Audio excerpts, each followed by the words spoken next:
Chapter 40.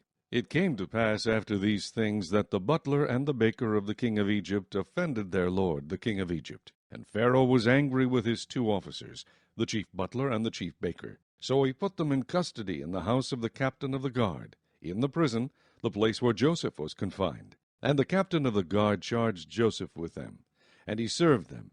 So they were in custody for a while. Then the butler and the baker of the king of Egypt, who were confined in the prison, had a dream, both of them, each man's dream in one night, and each man's dream with its own interpretation. And Joseph came in to them in the morning, and looked at them, and saw that they were sad. So he asked Pharaoh's officers who were with him in the custody of his lord's house, saying, Why do you look so sad today? And they said to him, We each have had a dream, and there is no interpreter of it. So Joseph said to him, Do not interpretations belong to God? Tell them to me, please. Then the chief butler told his dream to Joseph, and said to him, Behold, in my dream a vine was before me, and in the vine were 3 branches. It was as though it budded.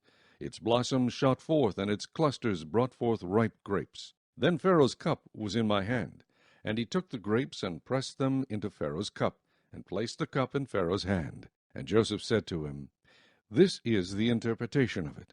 The 3 branches are 3 days. Now within 3 days Pharaoh will lift up your head, and restore you to your place, and you will put Pharaoh's cup in his hand according to the former manner, when you were his butler. But remember me when it is well with you, and please show kindness to me.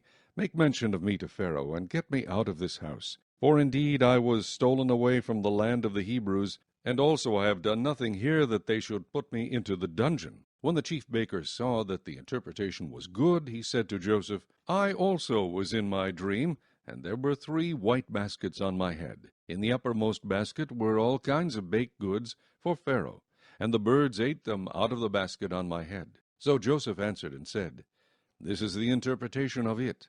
The 3 baskets are 3 days. Within 3 days Pharaoh will lift off your head from you, and hang you on a tree, and the birds will eat your flesh from you. Now it came to pass on the 3rd day, which was Pharaoh's birthday, that he made a feast for all his servants, and he lifted up the head of the chief butler and of the chief baker among his servants. Then he restored the chief butler to his butlership again, and he placed the cup in Pharaoh's hand. But he hanged the chief baker, as Joseph had interpreted to them. Yet the chief butler did not remember Joseph, but